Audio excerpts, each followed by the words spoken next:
Olá, falar do papel social da escola, né, em um contexto em que a escola, né, sai da condição de mera reprodutora das relações sociais. O que quer dizer com isso? A escola que deve sair como aquela que apenas deve legitimar, né, a reprodução das desigualdades sociais, a reprodução de uma classe sobre a outra, né, ou a mesma reprodução de que apenas a escola deve se ater ou deve se preocupar com ler, escrever e contar. Essa questão é uma das questões que esse curso vem observar e perceber se de fato a escola, nesse atual contexto em que nós vivemos, de um mundo tão complexo e cheio de mudanças catastróficas cotidianamente, se a escola tem apenas que se ater ao aspecto formal do ensino. Onde está o papel da escola diante daqueles que estão dentro do ambiente escolar, mas não aprendem a ler, escrever e contar? E aí, assim, é importante discutir isso porque Althusser já dizia que a escola é o grande aparelho ideológico do Estado, que ela está aí para reproduzir uma sociedade sem a modificação e sem a sua transformação.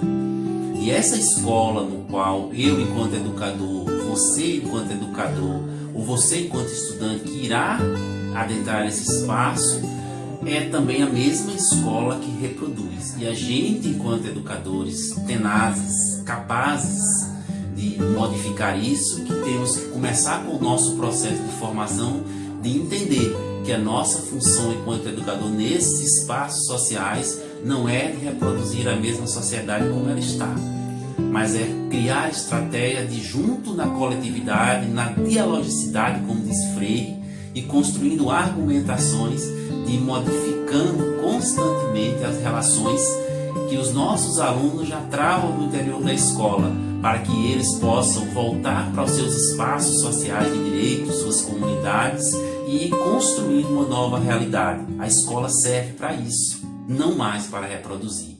E assim, uma questão super importante de discutir isso é a gente ir diretamente, né, qual é o papel da escola quando a gente tira lá dentro da Constituição Federal, né? A gente tem três questões super importantes, né, que diz da LDB, que a LDB diz do papel social da escola, que diz que primeiramente que ela deve ser comprometida com os ideais de justiça e de igualdade, né? O primeiro ponto, ela diz que tem que se preocupar com a formação dos sujeitos e ela tem que preocupar com o processo de escolarização.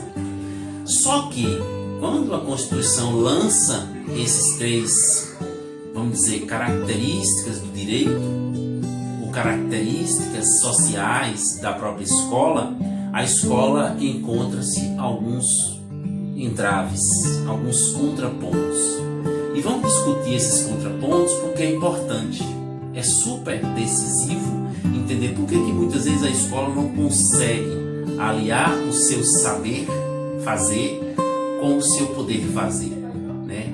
E aí a gente encontra, né, na primeira questão que a LDB, não a LDB, mas a Constituição que entrava nesse processo. A gente tem o próprio Boaventura dos Santos, né, um grande pensador dentro da nossa própria América. Ele nos diz que existe um grande pensamento abissal, né? O que quer dizer isso? Existe um grande abismo entre o que a escola pode ser e o que aquelas camadas que precisam da escola podem encontrar na escola, esse porto seguro, esse lugar de resistência. Ele fala de um grande abismo existente.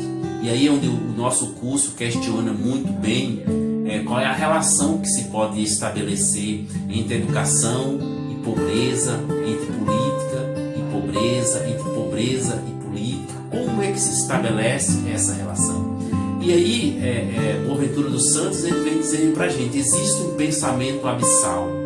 Existem aqueles que infelizmente estão de um lado da linha e existem aqueles que estão do outro lado da linha, né? Não estão todos de forma párea, todos não chegam dentro do ambiente escolar constantemente na mesma proporção cultural, financeira, moral, ética.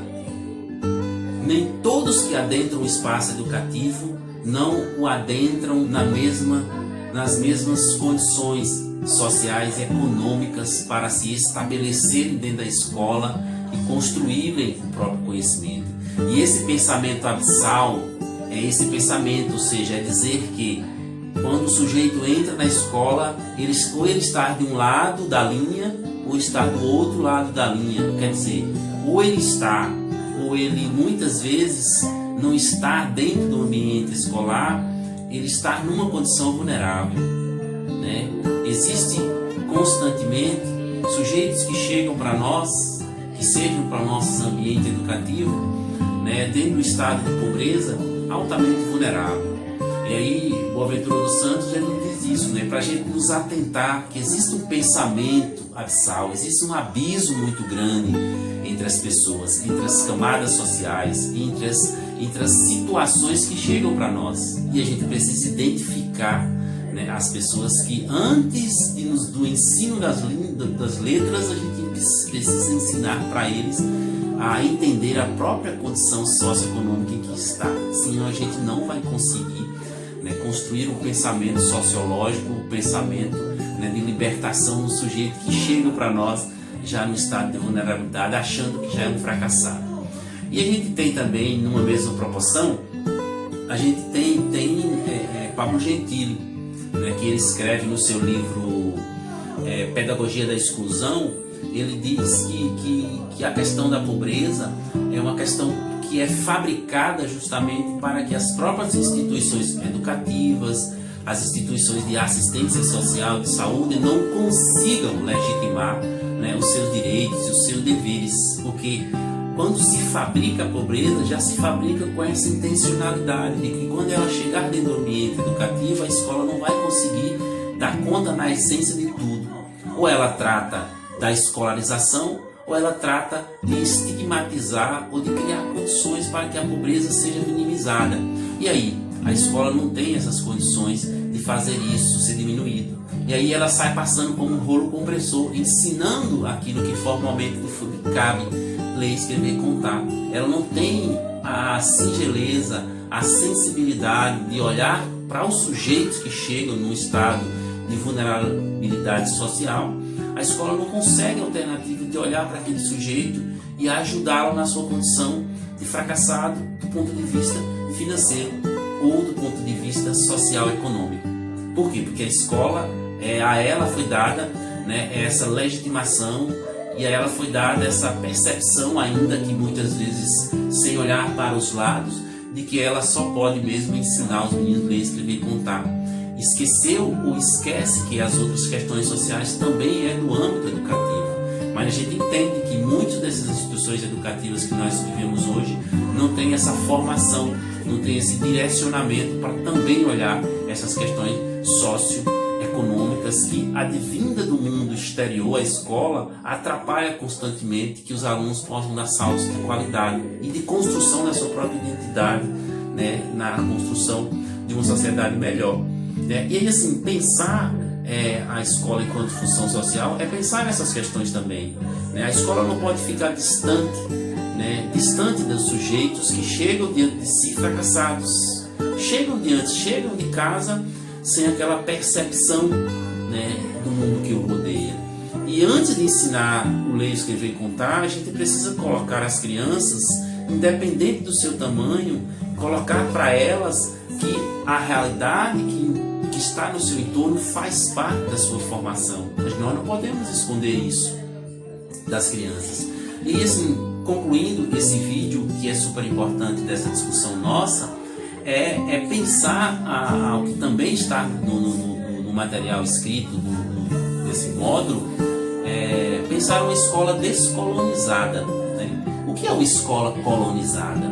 É essa escola que constantemente ela vem apenas reproduzindo aquilo que desde o processo de catequização a gente os tem como verdade absoluta, né? Que é estar na escola para poder fazer com que as crianças aprendam categoricamente o seu processo de escolarização e que não tem nenhuma interferência no mundo social, né? Isso era dito desde o processo da catequização, quando os portugueses pisaram aqui, que falaram que a escola naquele período, né, ela deveria apenas ensinar a religião, que elas apenas deveriam ajudar na catequização, né, e que não poderia interferir nas questões da coroa, nas questões que o entorno estavam precisando e que estava em ebulição de novas mudanças naquele período, né? E a gente traz para o mundo de hoje esse mesmo entendimento, né? A escola que está hoje diante de nós, a escola que muitas vezes recebe o meu filho, recebe o seu filho, recebe os nossos parentes, ela deve por si só, né, sair desse processo, né, desse processo de colonização. Ela precisa ser descolonizada. E quando é que se faz isso? Quando é que a gente descoloniza a educação? É quando a gente retira dela, quando a gente ajuda seus professores a retirarem essa ideia engessada de que o tradicionalismo deve imperar, né? De que eu não preciso mais, de que eu não posso ensinar os meninos a abrirem os olhos diante da realidade que nos cerca, né? E descolonizada é a escola que, numa comunidade pequena, ela começa a ensinar os seus alunos a respeitar o meio ambiente. Ela precisa ensinar os seus alunos que quando muitas vezes falta comida em casa, que não é culpa do pai dele, que é culpa do sistema, né? Que existe um sistema que fabrica isso, que precisa entender que as relações de pobreza se estabelecem porque existem uns que têm mais e outros que têm menos. Aí a gente pode se perguntar, mas será que as crianças pequenas vão saber entender isso? A gente tem que criar estratégias de fazê-los compreender que desde pequeno eles precisam aguçar o seu pensamento sociocrítico para que eles não possam ser enganados. E aí eu concluo dizendo isso. Por que isso é importante? Peninho Guareschi já falava da escola descolonizada, quando Peninho Guareschi dizia assim, a escola tem que ensinar as meias verdades existentes por aí, a escola tem que ensinar a outra verdade para que essas verdades elas batem de frente e que eles entendam a verdade por completa. Muitas questões sociais, culturais, econômicas, políticas, religiosas, elas estão aí como ditas verdades absolutas e chegam dentro do ambiente escolar como verdades absolutas, né? E Peninho Guareschi dizia, é função da escola ensinar a outra parte da verdade, né? Que é entender que nós precisamos, né, dessa compreensão, né? A escola não pode mais, né, cruzar os braços diante do social, né, diante das questões que perpassam a vida, né? A escola que vive numa comunidade pequena e que vê lá a falta de um calçamento, muitas vezes não tem um parquinho para as crianças, não tem uma rua arborizada, ou seja, ela precisa entender que a escola precisa compreender que ela faz parte de uma localidade, que ela faz parte de um contexto, ela não pode cruzar os braços diante de algo que não está acontecendo. E ela precisa, desde cedo, mostrar aos seus alunos que eles precisam cuidar do lugar que é deles, né? Isso sim é a escola se tornar referência, se tornar um setor de resistência, né? E por isso que a gente fala como construir uma pedagogia para que possa ir além da sala de aula. E a pedagogia ela só pode ir além da sala de aula quando ela constrói, quando ela ajuda a construir, ainda com suas crianças pequenas e vai no patamar até chegar no nível superior, quando ela entende, né, que a minha função enquanto processo de escolarização ou processo de construção da identidade desses sujeitos não é fazê-los apenas ler, escrever e contar, mas é de construir um ambiente que eles possam, de forma dialógica, ir percebendo os acontecimentos ao seu redor e criando um certo elo de pertencimento àquela comunidade, para que possa ajudar a construir aquele lugar que é deles em um lugar melhor. A gente se vê na próxima aula. Tchau, tchau!